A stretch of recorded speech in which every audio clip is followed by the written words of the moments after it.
What do we call this? Oh, the book show. What do we call this? Jeez.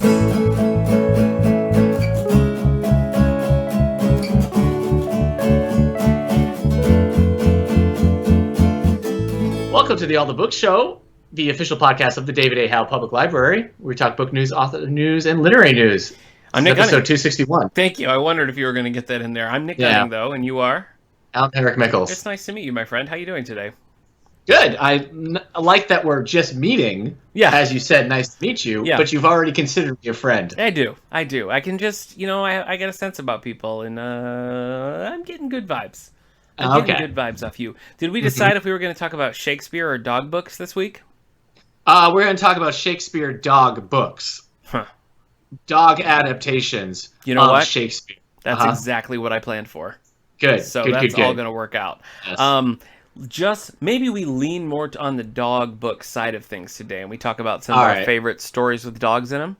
Okay, that sounds fine. If Shakespeare comes up, then great. Right? Yeah. Then great. Dogfellow. Huh. Yeah. I think you could have spent a little more time kicking around some options, but Fine. Is Lady and the Tramp Shakespeare? Is it? Is it not Romeo and Juliet? Romeo and Juliet? Huh. I don't know. It's on Disney Plus. Has anyone in the world watched that movie though? Oh, the new one? Yeah. No. I don't think a single person has seen it. Not me. Not a single person. I watched some stuff. Be interested to see, get your take on some of the things that I watched. Let's get into Bookmark.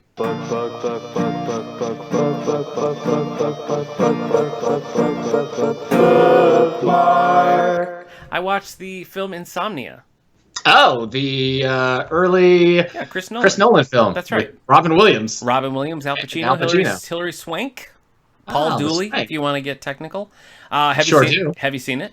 I haven't. Really? I think it might be the last one of Nolan's films I need to watch. I guess I kind of consider you like a Christopher Nolan buff. I thought for sure you would have seen it and had feelings on it. I did watch The Following, his 20-minute indie film, but no, I haven't seen Insomnia. I think I always thought it was a bit creepy. Didn't he direct Baby Geniuses with Christopher Lloyd? Baby Geniuses 2. He directed Baby Geniuses 2. Okay, all right. Yeah. All right. Yeah. They're both so good. That's the thing. That's true, yeah. You know what I mean? How do you pick? It's rare that happens. But it's anyway, always a marathon. Yeah, we're talking about the Chris Nolan film Insomnia, which apparently is based on a Norwegian film with the same name. I wondered if it was based on a book, because it felt like it had book pacing to me. I could see it working really well. I learned that it was, in fact, not based on a book, but was novelized. Oh, okay. So there's a novelization out there. It might be interesting to read. I love Al Pacino.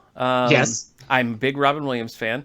I don't know a lot of really serious Robin Williams films that I would be like, yes, this is the one. But I thought he was actually very good in this. Okay. I thought he really pulled it off. All right. So I liked it. Mara Tierney. Yeah, Maura Tierney's in it. Yep. I love her from, she's from two of my favorite shows, News Radio and ER. Heavy on Maura Tierney. Yeah. So nice to see her pop up there. And Liar Liar.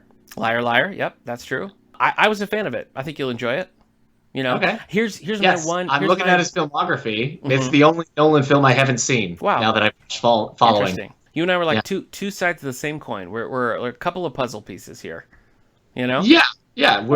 You could have gone with the two sides of the same coin and gone back to The Dark Knight with Two-Face. Oh, yeah. But then you said puzzle pieces, and Riddler wasn't in the Dark Knight's trilogy. You know what was funny? Somebody in this was like, I think maybe it was Pacino, was like, I'm going to rattle some cages, And I thought that was funny because that's from The Dark Knight also. Or that's Batman Begins, isn't it? That's Batman Begins. That's the first one. When he's talking to Rachel, he's like, I hear you want to rattle the cages. He's like, who are you? He's like, someone who's also going to rattle the cages. I can't tell if you're doing Batman or Al Pacino. I'm doing Batman. You are. Hoo-ah! Batman. Well, that made it confusing, though. I think it really did. Who are you? Who are I? Batman. This whole town's out of order.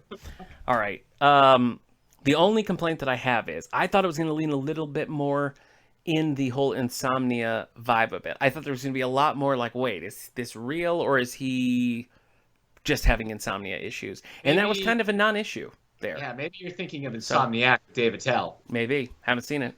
Is Robin Williams in it? No, it's a series that Dave Attell would do called Insomniac, where he would just be up late and go to different towns and see what their nightlife was from sunset to sunrise. I can't imagine Al Pacino being down for that, but I hope they had a good time. Yeah. All right. So I watched Insomnia. I enjoyed it. Bar crawl, I'm gonna bar run! Huh. Chinatown. I watched Chinatown with Jack Nicholson. Oh, all right. Have you seen Chinatown? I sure have. Do you like it? Yeah. Real dark, real sad movie. It's a dark movie. Dark twist. Yeah. I didn't see that coming. I gotta tell you, And the director was a real SOB to Faye Dunaway. Faye Dunaway, yeah. Yes. Yep. So, yeah. I haven't seen a ton of Faye Dunaway stuff. I think, like... Network? Don't tell Faye Dunaway this. Do you promise me that you won't tell Faye Dunaway this? It's Supergirl, isn't it? Is the only thing you've seen. For a long time, Supergirl was the only thing I knew Faye Dunaway from. But no, I've seen that. I've seen 3 Days of the Condor. And I've seen this, Chinatown. She's on Grey's Anatomy as well, so I've seen that. But I've seen Network with her. I've not seen Bonnie and Clyde. Oh yeah, Bonnie and Clyde is great. But I love Warren Beatty, so I gotta get back there and watch it. Yeah, I learned that Warren Beatty and Jack Nicholson did a movie together. I learned that because I was like, I either want to watch a Jack Nicholson movie or a Warren Beatty movie, and then I found they did one together. Jack Nicholson also did a Western with Marlon Brando. Huh. Seems like it'd be interesting to see. Yeah. You know? Yeah. Anyway, I found it a little slow, but I thought it was... it is slow, yes. I thought... I was intrigued by it. And there's a sequel that they did way later that Nicholson directed called The Two Jakes, which now I kind of want to see. Okay. So, that's it. I remember liking a lot of stuff from Chinatown. That whole... why do this? What do you need that you don't already have? Yeah. Kind of mentality. It's like, yep, that's life. That's real life. Nicholson is good in it, and it's a different kind of Jack Nicholson, I feel like, than you often see. So it's catching him in an interesting spot in his career. Yeah. But I'm always a fan. I'm always a fan. Yeah. That's what I watched. Did you watch anything you want to talk about before we move into our books? Simpsons season 6. We finished season 6 of Simpsons. Is that Who Killed Mr. Burns? That it ends with Who Shot Mr. Burns. Right? Yeah. I don't think you're giving me enough credit for knowing that. Yeah, no, that is impressive. Thank you. I told Kendra that she should technically have to wait like 3 months to find out who shot Mr. Burns. That's only but fair. We're just going with the weekend. Okay. So she was like, "Is it anybody we're supposed to suggest?" I'm like, "The clues are there." So no spoilers. She doesn't know who shot Mr. Burns yet. You know what? I do. I know. Yeah. Kendra. Weirdly enough, it was J.R. Ewing from Dallas. So it was unforeseen. Why are you screaming at Kendra? I don't know where she is. I was trying to think of any movies we watched. Oh, wow. We really saw how the sausage was made there. Yeah, because we do movie picks and everything, and I cannot remember for the life of me. Anything on Criterion? Did you watch anything on the Criterion channel? Yes, I did just watch something recently on Criterion. Wait. No, I'm thinking of what was it? It was something on a channel. Wow. What did we just watch? Did we just watch a movie? Hi, Kendra. You're on the All the Book Show. Thanks for joining us. You're on the All the Book Show, Kendra. Hi. No, I don't think so. We just oh my gosh. Get her out. Get her out. Cut Get out of here, Kendra. Cut, Get out of here. Get her out. You know what it is? Bringing Up Baby. I just watched Bringing Up Baby for the first. I love Bringing Up Baby. That's such a funny movie. Yeah, classic film. Yes. Gosh, it's crazy to think I haven't watched any movies. Fine. Crazy. Okay. Did I tell you I watched Jurassic World: Fallen Kingdom, like apropos of nothing? No, but you don't need a reason to watch a Jurassic Park movie, so that makes it not news. I was I was talking about some dinosaurs, or maybe I was like looking up some dinosaurs. Okay. I was probably just thinking about dinosaurs, and I was thinking about the baryonyx, and so I was just like, well, I'm gonna watch Fallen Kingdom because I like the baryonyx in it. Okay. And you know what? I'm getting some breaking news over the headphones here. Apparently, I like Superman. You know what's this was funny. I stopped myself from doing this. After I watched Fallen Kingdom, I was tempted to watch just Jurassic World. And then I was like, well, what if I just watch all the Jurassic Park movies in reverse order? I have never done that. That would be a first time for Jurassic Park films for me. You got to watch those. You got to watch that Lego Jurassic World. It was a gift. You have to watch it. Are you going to watch that cartoon? I bought it for you. I don't know if I'm going to watch that cartoon. You better. That Jurassic World day camp thing. You know, look, I respect your fandom, but I don't understand it. What do you mean? I don't understand. I mean, you and I just fan differently, you know? How so? Well, like Back to the Future. Back to the Future, for example. You know, like, I want it all. If there's a Back to the Future thing, I want it. You know what I mean? If I see like a little Back to the Future car, I want to buy it. If there's a Back to the Future animated series that ran on CBS for a couple years, for example, I want to watch it. If there's a graphic novel series based on Back to the Future, I want to read it. You, on the other hand, it's like, hey, look, a Jurassic Park toy, and you're like, yeah, so what? I'm an adult. Get out of here. You know, or like, hey, look, you can bet if there was a Back to the Future Lego, I would have watched it and I would have it on Blu-ray. You, on the other hand, someone puts it in your hand and you're like, I tell you what, I don't have time. To be fair, there is more Jurassic Park material out there than it is Back to the Future. I don't think Back to the Future had a toy line the same way Jurassic Park did. True. And also, I'm literally holding a Velociraptor action figure from the Lost World toy line. So I'm holding something that's, at this point, 13 years, not even 23 years old. Right, but that's what I'm saying. It's from your childhood. It's not now. Yes? It's not now. You don't fan the Jurassic Park trading cards right next to me over here. You don't fan incorrectly. You just fan differently from me. That's all. All right. That's all I'm saying. I've only got so much space and time, so... Sure. I'm just saying there's a new Jurassic Park cartoon, and you're like, I don't care. Well, it's for small kids. It's not going to have what I like. Okay. Which is dinosaurs eating people. Dinosaur mayhem. Also, they printed and trade paperbackized the Back to the Future comics. Try finding the old Jurassic Park comics without having to, like, sell your firstborn. True. Nick. You're right. You're right. I mean, you worked at a library for like a decade and didn't enter a library alone then, but I totally understand. I wonder if I could find them on Hoopla. Yeah, maybe. Good call. Maybe. All right. This was a weird aside. It was. Yeah. What a backwards bookmark this has been. Let me tell you some of the things that I finished reading, okay? I finished A Stab in the Dark by Lawrence Block. So this is book 4 in the Matthew Scudder series. This was pretty good. This was about somebody who... he comes to Matt Scudder and wants him to investigate his daughter's death because it was assumed that she was murdered by a serial killer, but it turns out that she was a copycat. She was killed by a copycat, not by the serial killer. And so the police are sort of like, it's solved. We're not going to do this again. So Matt is going and trying to figure all this out. It was pretty good. I've got to say, it was pretty good. I enjoy the series. I read Thrawn Alliances by Timothy Zahn, and I don't have anything good to say about it. I'm sorry.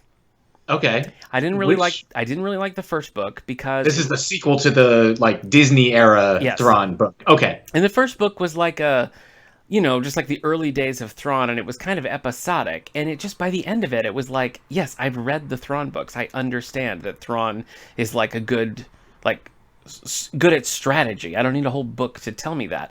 And that first book, he never interacted with like Vader or anybody else that you would be interested to see him interact with. So it was just like, what's the point? I was more interested in this one because it was a team up between Vader and Thrawn, which has never really been done before because you don't see Thrawn in the early books until like all of that stuff is done, you know? So I was like, okay, well, that's cool. That's kind of more what I wanted in this. It's so dumb, Eric. Sorry. It's so dumb. It's just, I know, like, to some extent, all things based on, like, existing franchises and stuff are a little fan-fiction-y. This, to me, felt like a serious fanfic. Right. Not only are they, like, teaming up in the present, but it's a 2-part story, and the other half is a flashback where young Anakin Skywalker is on Thrawn's planet, and they meet each other, not realizing that this is Thrawn and this is Vader, like, later in the day. So, like, it's making this whole, actually, Thrawn and Vader have known each other since the early days. Mm-hmm. And so there's this whole subplot of Thrawn and Anakin Skywalker trying to locate, like, Padme's crashed ship, and it was just... They do meet in Clone Wars. Yeah, that makes sense. Okay. That makes sense. But this was beforehand. All right. Sorry, man. I just didn't like it at all. And it hurts me to say because I love that old Thrawn trilogy so much. Right. But that probably has a lot to do with that I was like 19 when I read it. So, anyway. Okay. Finally, I want to mention Superman Smashes the Klan by Jean Luen Yang. This is an author that we have quite a few of his book, American-born Chinese, a lot of Superman that he's written in the collection as well. I'm a big fan of his Superman work, and this was such a cool set in the 40s about a Chinese-American family moving into town, getting hassled by this group called the Clan of the Fiery Cross, obvious stand-in for the Ku Klux Klan. Mm-hmm. And so it's a 2-part story exactly. Where Superman... yes, I'm very comfortable in saying that, yes. So it's a 2-part thing, where Superman is helping these kids in this family sort of deal with that, and he's also coming to terms with his own power, like figuring out his Kryptonian heritage and all that. as a Superman fan, I loved seeing him stand up for what it's like just and right and helping this family. That was really cool, especially in the world in which we're living. It was nice to see that play out how you want it to. As just a Superman story, it was very gritty is not the right word, but there was something about like when he first experienced kryptonite, he's talking about like the smell of the kryptonite and the way that like just being around it makes him feel. That was so much more realistic than how kryptonite is usually portrayed, where it's just kind of like, kryptonite. This was like he was having this like visceral reaction to it, and it was like upsetting for him on top of hurting him. And I just have never seen that done before. But there was just something about it that I thought like was so grounded and realistic for like a Superman's approach. I really appreciated the 1940s setting. I was surprised to learn that it was based on a 1940s radio show. That dealt with this clan of the Fiery Cross, and I in the 40s. In the 40s, there's a pretty impressive that they would do that. So I hats off, you know. Yeah. So this is a YA graphic novel, and I don't know that our copy is actually in yet, but it is available on Libby or Overdrive, so you can check it out that way, which is what I did. Currently reading The Reckoning by John Grisham. Yay! Weirdly Old enough, Grish. Also set in the 40s. So. A little Grisham historical fiction here. I've had this one for a while. It's one of his more recent books, and I was just kind of looking around, and I was like, that's it. That's the one. So that's what I'm reading. All right. What about you? I read a Storm comic. I started it. It's 11 issues, so I've read the first volume. Storm Volume 1, Make It Rain by Greg Pak. The most, like, Storm-focused Storm miniseries I've read, really. The other one had been a Storm Black Panther story. A previous one had been Storm, but as a small child. So this is just like Storm as Storm doing Storm things by herself. And we have this in the collection, so if anybody's interested. Yeah, both volumes. Yep. So I've been enjoying it. This is the thing I would give to somebody who's asking for Storm comics right now, and not just X-Men stuff. I read Justice Inc. I don't know how many people who listen to this podcast ever read like pulp stories about the Shadow or Doc Savage or the Avenger, these older pulp characters. I've never read anything, but I have seen The Shadow with Alec Baldwin. I can't believe that I haven't read any of those, but I really haven't. Yeah.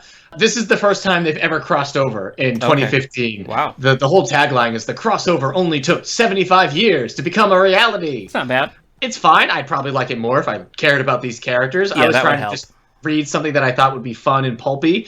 But Alex Ross, who's the artist, does the covers, would have been perfect to do the whole series, but he didn't. And so it just kind of feels like a modern comic book with dated characters. Yeah.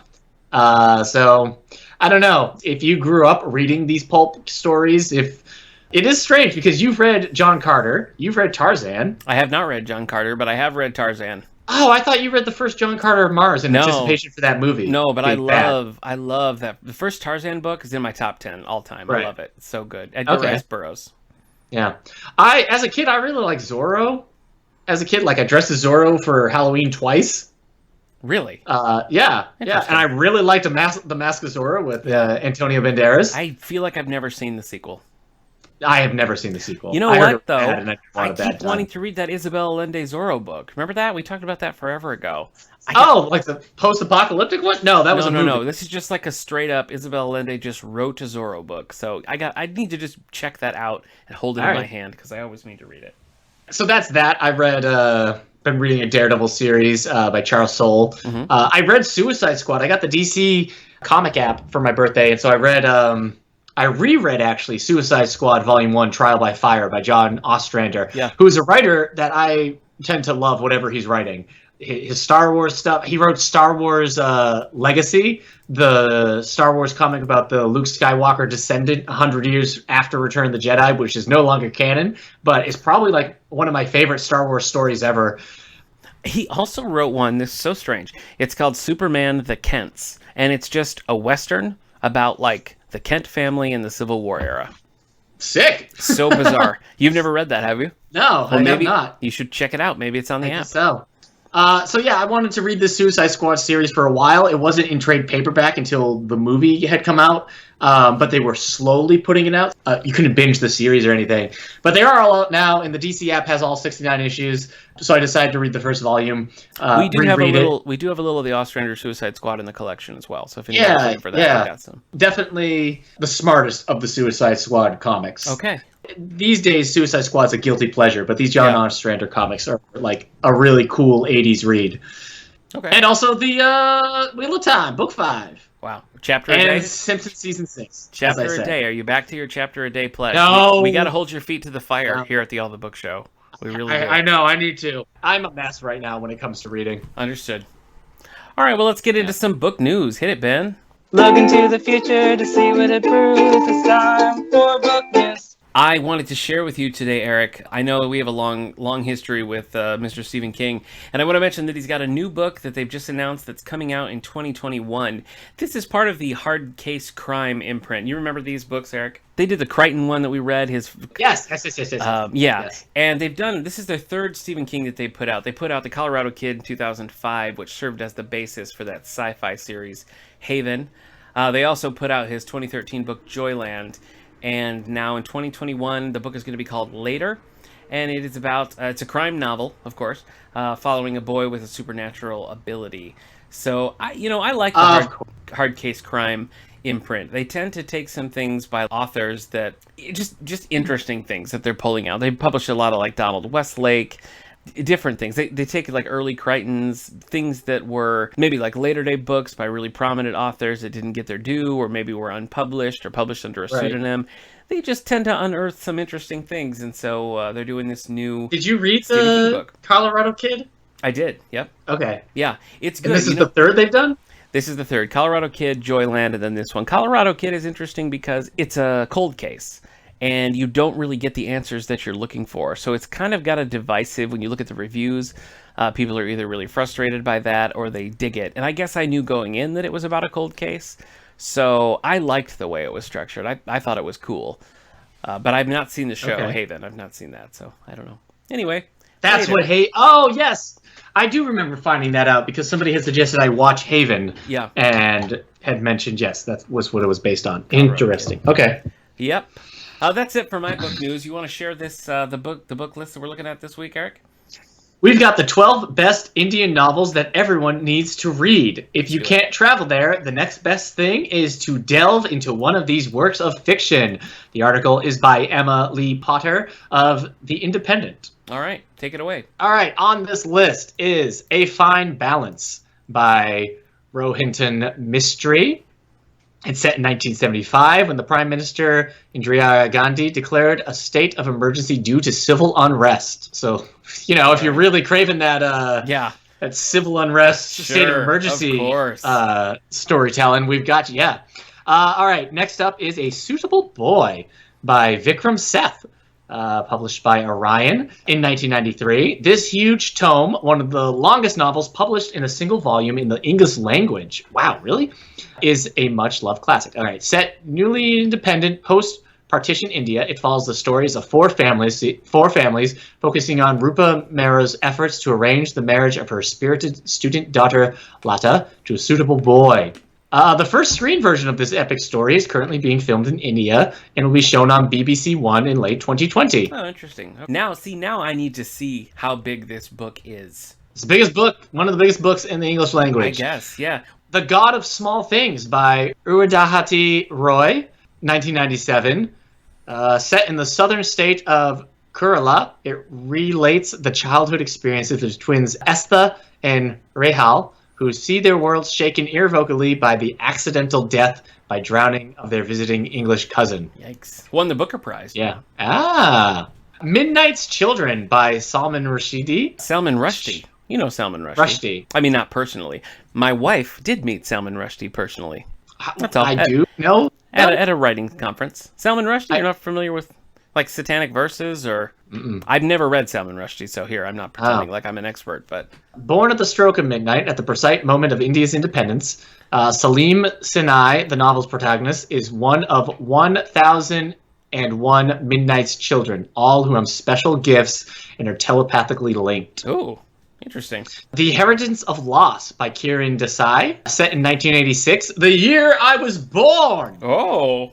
34 years ago. It's the powerful and very accessible story of a bitter old judge who lives in a dilapidated mansion high in the Himalayas, his orphan granddaughter Sai, who has fallen in love with her tutor, and his cook, whose son Bijou is working in New York and trying to stay one step ahead of the U.S. Immigration Services. Centaurum by Gregory Davis Roberts. Gregory roller coaster life reads like a thriller. He's an ex-armed robber, reformed heroin addict. He escaped from Australian prison to India, where he lived in a Mumbai slum, launched a free health clinic, joined the mafia, and worked in the Bollywood movie industry. Wow. This page-turning debut novel is based on his own experiences in the Mumbai underworld and runs to a hefty 900 pages. Yikes. The White Tiger by Ravind. Adiga. Debut novel tells the searing tale of two Indias, one of them Belram's home village, where sewage seeps down the road and children are too lean and short for their age. The other is the city of Delhi, where its noisy shopping malls, traffic jams, and slums. Look out for the film, too. A Netflix adaptation is underway. Wow. The Year of the Runaways by Sanjeev Sahota. The first half of the book features sections about their lives in India, relating their disparate reasons for moving to the other side of the world. Randim marries to secure a visa. Avatar poses as a student, and Tochi arrives in the UK on a fake passport in the back of a lorry. Book was shortlisted for the 2015 Booker Prize. Witness the Night by Kishwa Desai, 2010, when a traumatized young girl is found barely alive in a house where 13 people have been murdered. The local police assume she's the killer. But the feisty, gin-swilling social worker brought in to review the case is convinced the girl has been framed and sets out to prove her innocence. Sounds fun. And Polite Society by Mahashi Rao. Karana is a spoilt, rich 25-year-old living in a luxurious Delhi mansion. She knows everyone who is anyone in the city, but she's bored and in need of entertainment. Following Emma Woodhouse's matchmaking setups, Ani first finds a husband for her spinster aunt, then sets her sights on doing the same for her friend Dimple, only to find the path of true love doesn't always run smooth. It's a contempt. Yeah, yes, okay. Emma. I read another contemporary take on Emma, written by Alexander. It's an Indian novelization of Clueless. Oh, yeah. Depends on how you look at it. Yeah. I read Alexander McCall Smith's adaptation of Emma. Oh, that was a rough read. I was not a fan of it. All right, thanks, Eric. That list is from The Independent, so you can find more about that at independent.co.uk, and we'll share it on Twitter so you can see all of the many books on the list here. But nice to see some variety in there. Mm-hmm. All right. Well, this week we're going to be talking about our favorite dog stories. Yeah. So it was hard. You know, when I was going through on my list here, it was hard because I felt like I couldn't talk too much about Christmas dog things because, you know, it's not Christmas time. Nobody wants to hear that. All your dog books are Christmas books? A lot of them are Christmas books. Yeah, I'm not going to lie to you there. It really is true. But I found a decent amount here that we'll go through. And we also found a good list from the Oprah magazine that lists some of the their recommendations for the best dog books. So we'll bounce around a little bit from that list and our own personal favorites. Hit me up, dog Eric. Books. What do you got? What's your earliest memory of a dog book? Earliest memory of a dog book that isn't just like Spot. It can be Spot. Sure. I mean, I read Spot as a kid. Okay. I don't know if it was necessarily my favorite. Yeah. Oh, wow. Harsh critic here. Gosh, what was my first dog book? We talked about this when we did the Jack London, but it might, like, the first, like, dog novels that I read might have been the Junior Illustrated classics of White Fang and Call of the Wild. Okay, that makes sense. So, those would be my first ones, I think. First and favorite, would you say? I mean, yeah, they became my favorites. Some of my favorite books of all time. There you go. All the Wild and White Fang. Nice. I always enjoy a good dog in a book. And sometimes there are books that are like the dog is the focus. And other times the dog is just kind of like fills out the character a little bit. So I know I talk about Robert B. Parker a lot, but I just got to get right out of the way. Don't you? The Sonny Randall series written by Robert B. Parker, and then the new volumes coming out now written by Mike Lupica. But Sonny has a French bulldog named Rosie. And it's just, you know, it's not a huge part of the story, but Parker uses it so well to flesh out the character. Like, you see how much she cares about the dog, and like Sonny and her ex share custody of this dog, and they're both really finicky about it. And just the way they treat her is a really fun part of those novels. So while Rosie's not the forefront of those, like her presence really says a lot about the character. So I like when, you know, the animals are used in that way to show you a different side of the main character. So that was the first one that came to mind when we started talking about this. All right. According to my Goodreads in order, like the first dog book I read would have been Stone Fox. I don't know what that is. Stone Fox by John Reynolds Gardner, published in 1980, or at least this version is. I'm going to spoil the crap out of this book because it's all that. It had a movie. It's about a boy who lives on a potato farm with his grandfather, and his grandfather gets sick. And so he joins a dog race. It's in Wyoming. The winter's coming. They're not going to have enough money, so he enters the national dog sled race because the money will save the farm and his grandfather. And so it's the story about him and his dog. He also interacts with a Native American man named Stone Fox, who has never lost the race. At the end of the book... Spoilers! At the end of the book, the boy is about to win the race. He's winning. And his dog's heart explodes and dies. And so... That you don't want that. And so Stone Fox stops, draws a line in the snow with his gun, and says, anyone cross this line, I'm going to shoot them. And meanwhile, the boy picks up his dog and carries him over the finish line so that he wins the dog race. I've heard you tell of this book before, and I never will read it. I will never, ever forget this book. It is such a ridiculously heartbreaking ending, and it's just like a boy carrying his dog over the finish line. You just imagine, like in another version of this book, he's like, "We're gonna make it, boy. We're winning, boy." Carrying him over. It's like, you were a good dog. I don't. If the dog, you just never know what's going to happen with the dog, and the tension of that ruins movies for me. That's why I appreciate The Mountain Between Us. Do you remember this movie? Is that what you were going to say? I remember the marketing. Yeah. The dog's okay, or the dog makes Mountain Between Us, yeah, based on a book starring, who is in that movie? Idris Elba, Kate Winslet. Yeah. And yeah, all of the marketing was like, the dog lives. And honestly, I don't think I would have seen that movie otherwise. I don't think I ever would have watched it because it was a hashtag. I just don't want to mess with it. But that's based on the book The Mountain Between Us by Charles Martin. But yeah, the dog lives. Hashtag the dog lives. Just tell me up front. That's all I'm going to say about that. Well, then, yes, the dog does not live in Stone Fox. Yes. I read The Midnight Fox, not really a dog book because fox are different types of canine. I'm getting real fast and loose with the rules here. Sorry, so we won't talk about Midnight Fox. I should say. By... Eric, I read a book about a cat. Is that okay? We won't talk about Midnight Fox by Betsy Byers. It's more about the kid just seeing a fox in the distance and it changes his summer. I guess the next book on this list, the kids' book-wise, would have been Old Yeller. Oh. By Fred Gibson. Also, are you going to spoil this one too? Well, you can't spoil this anymore. Okay. I've never seen the movie, but I did read the book. Okay. And yes, another book where the dog don't make it. Well, upsetting. It's just a story about a boy and his dog, and then have you know the ending? I think so. The dog defends the family, gets rabies, and then the boy has to put the dog down. Okay, that's what I thought. That's awful. As far as children's books of that age that I've read, I would probably say Brian's Hunt by Gary Paulsen, because that's one where it's the book's kind of a pain because at this point, like the Hatchet story is played out, and Brian's pretty unpleasant at this point. But the fun thing about this is that he finds a dog in the wilderness and has to sort of like get the dog to trust him, and then like their companions. I liked that. That saved the book for me. That was a lot of fun. Yeah, I was thinking, like, Hatchet doesn't have a dog. It could use a dog. Yep. Brian's Hunt. Old Yeller, and then also Where the Red Ferns Grow. Yeah. Both of those are on the Oprah list, of course.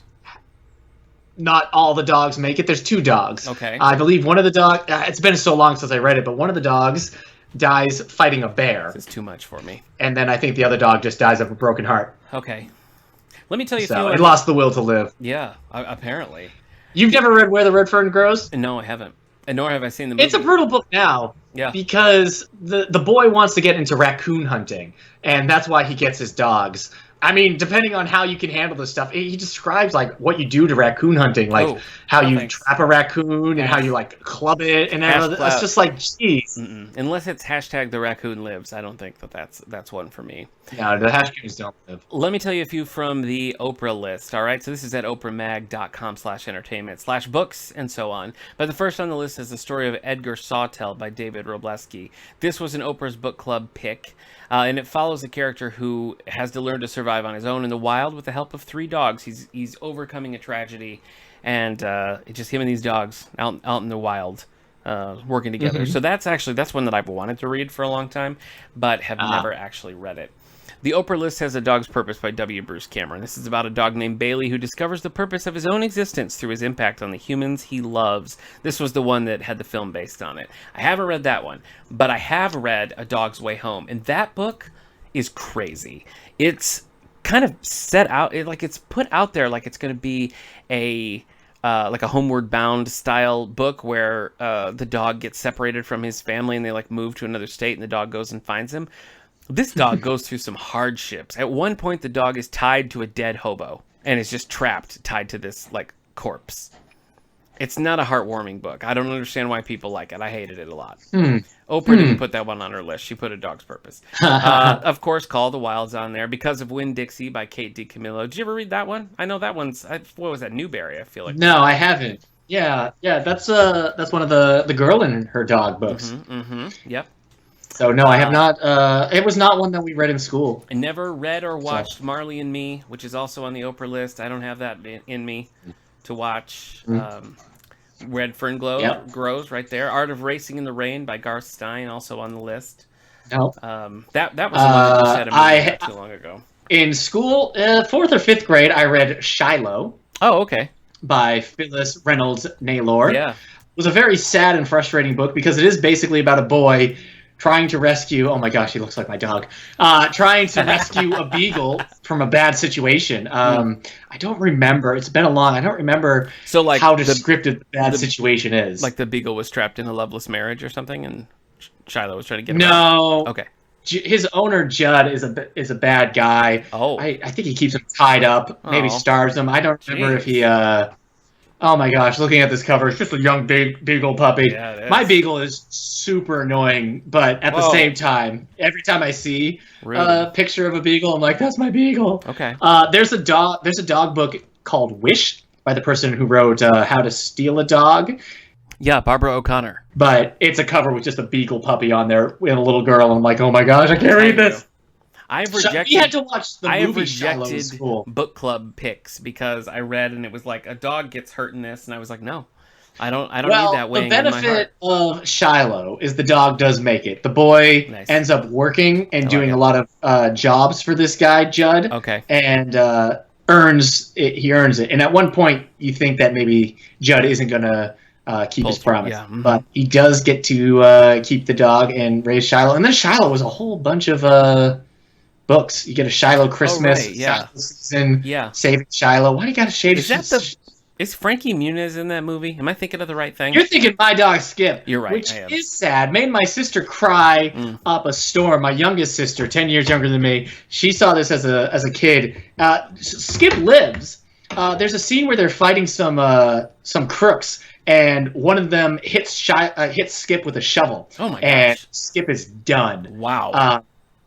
But it's okay because at the end Skip lives. But then Thank goodness. What happens is like the story keeps going on, and Frankie Muniz's character is narrated by an adult. I don't remember who's the narrator. He's like, but then I went off to college, and well, Skip just sort of lost his heart, and so like Skip dies, missing his owner who went off to college.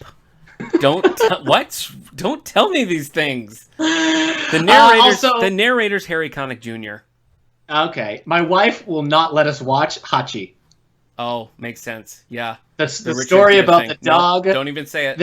I'll take my headphones off. It's a dog. Don't say it. You should have known what you were doing. I'll say it. I'm fine. I can handle this stuff. Headphones are off. It's a story about a dog whose owner goes off to war, I believe, and the dog waits at the train station every day for its whole life.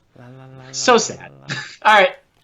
Are you done saying sad things now? Sort of done. Okay. You know what book I've always been trying to find? If it's sad, I'll punch you right in the face. Not sad. I have really been... I don't know if anybody can suggest this to me, but I have been trying to find it, and I haven't really found any, where it's a story about, like, man and dog, and, like... Because everybody's always saying, like, oh, dogs domesticated us, we domesticated dogs, right. We started working together, it changed our life, it changed their genetic... road. You know, I want a book that like really like describes and outlines and goes through the history of like man and dog through history. Wasn't there just a movie about that? You're thinking Alpha. Okay. Alpha is a story about a boy and his dog set during like very ancient history, like the first domestication of dogs. But I'm talking about like I want like because we did this is happening now with dogs, and because we have dogs, we're able to do this. I just want like a historical retelling of man and dogs. I mean, my dog is. I'm sitting next to Scooter, my dog, who is a corgi mutt, corgi, maybe terrier. He's kind of a dope. I don't think he would help me survive anything. Okay. He has a big bed, but he's right now sitting in a cat bed that is too small for him. I think he'd defend your honor. Push comes to shove. Yeah, would you, buddy? I think you would. No, he's not even getting up. I think you would. Let's go classic here. I read one called Lad of Sunnybank by Albert Payson Tyrone, and there's a couple of these Lad books. And these are just heartwarming short stories about a collie named Lad, and it goes through his whole life. There's a story about when he dies. There's stories about when he's a puppy. It just covers like his whole life, and so there's multiple books, and it's just like Lad going on little adventures, Lad enjoying the sun, you know, Lad rescuing people, Lad playing with a ball. They're nice, they're pleasant. I like to read. The only book that I've ever really I read one book called Doggone It by Spencer Quinn, and it's a Chet and Bernie mystery, and the dog is the narrator.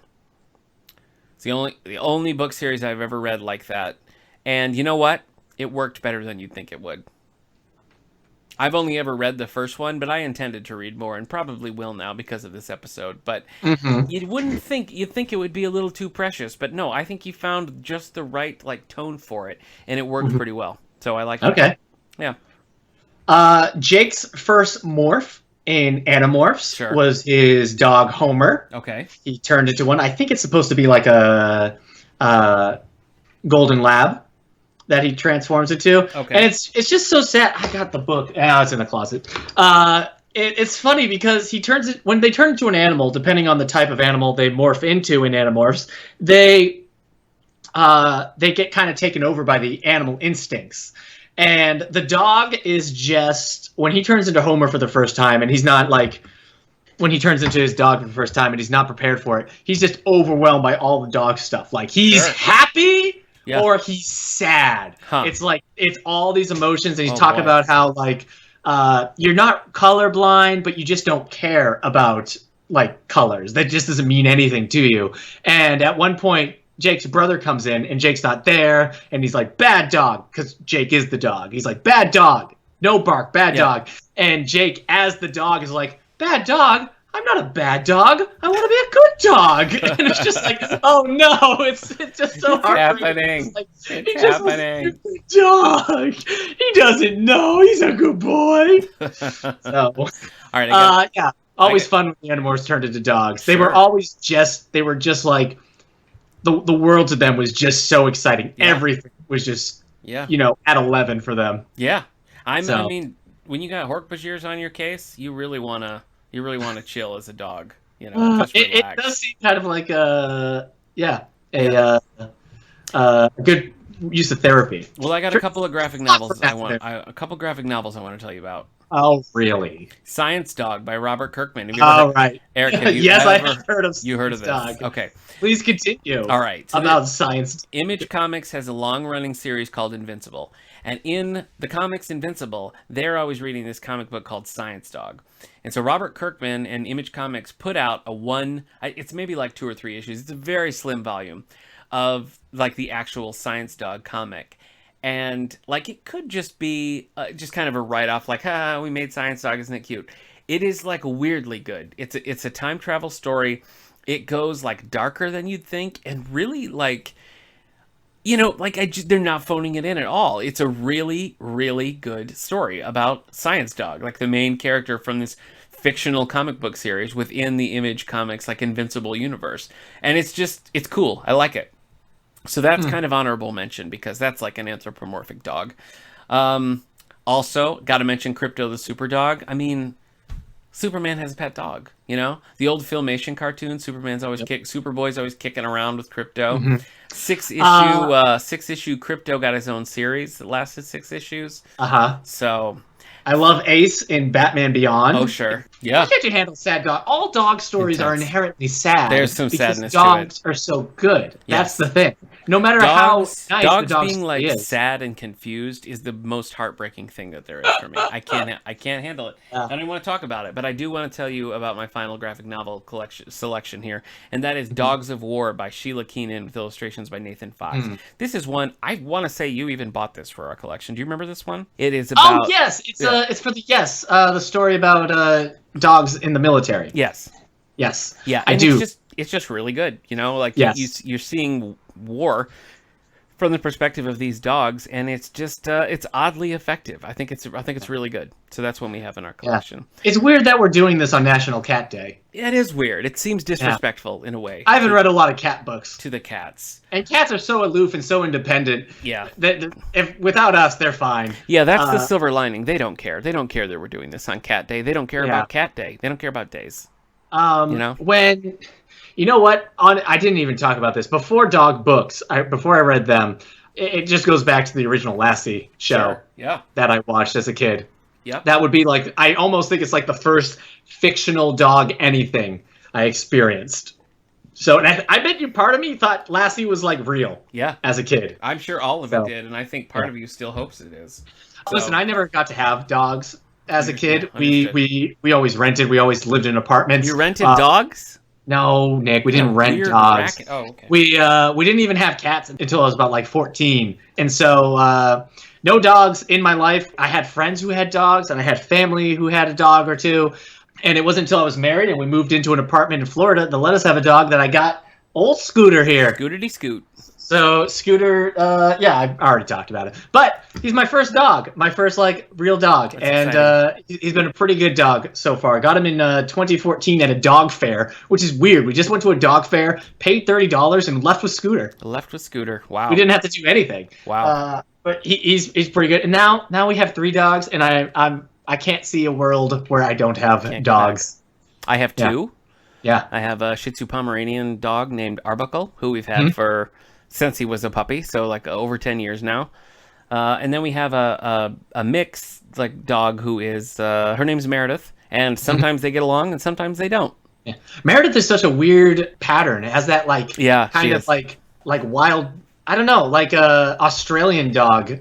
Kind of color, like that red and black cattle striping. dog kind of look. Yeah. Yeah. Well, it's funny with Arbuckle, we were not intending to buy a dog. We were going to get a cat, and then we went to this place, and he was like the last of like a litter of puppies, and he was just like in a cage by himself, and nobody wanted him, and he was just like pushed all the way back in the corner of oh my gosh. Yeah, pushed all the way back in the corner of this cage, like behind a counter, and we were like, what about that? And they were like, oh yeah, he was.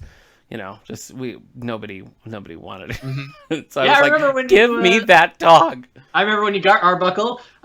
First interaction I really had with Arbuckle was me laughing really loudly and him taking that as a cue to leap from the floor into the air onto my face, like the face hugger from Alien. Yes. Yeah, it was so crazy. It was just him and cats for a long time, and then my wife's always wanted a bigger dog. And she saw some listing online. This is a true story. It sounds insane, but it's true. We had 2 parakeets, and one of them died. And she was trying to find another parakeet on like Pet Finder or something.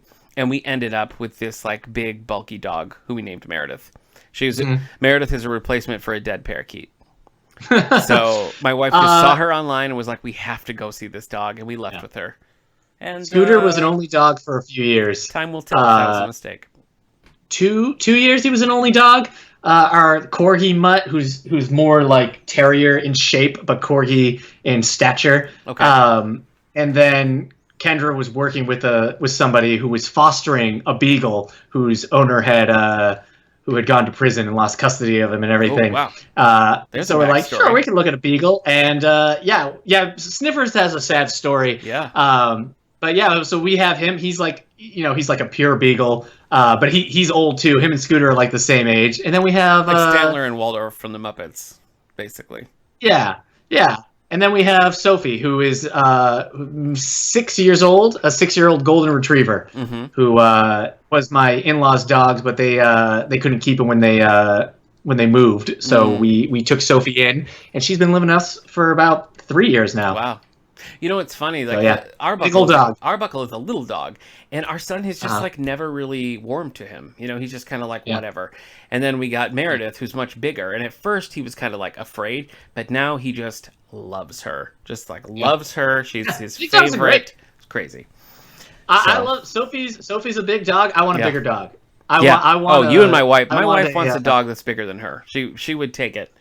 You know. Yeah, I would take a Great Dane or a Saint Bernard. That's though a lot I'm of also slobber. That's a lot of slobber. I'm feeling a collie these days. Like when it's time to Glad get from Celebrity. when it's time to get a new dog, I'm thinking I might try to find a collie. You know what? That's it. I've got one more honorable mention here for dog books, and that's The Goldfinch by Donna Tartt.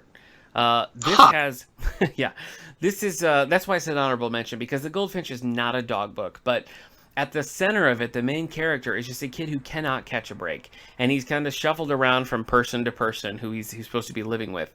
And eventually he ends up with his father and his father's girlfriend. And the girlfriend has a dog.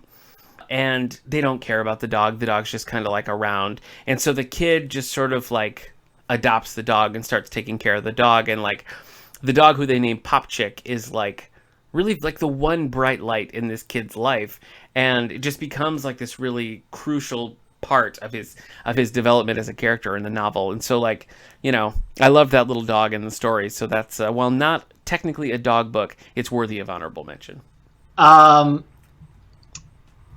just throw in, I watched the movie A Far Off Place as a kid. Okay. It's a Disney movie with a young Reese Witherspoon. From 1993. It's about a girl whose wealthy family living in Africa is killed, and they escape into like the African wilderness and then the desert and interact with some elephants, and they stop a ivory trading company.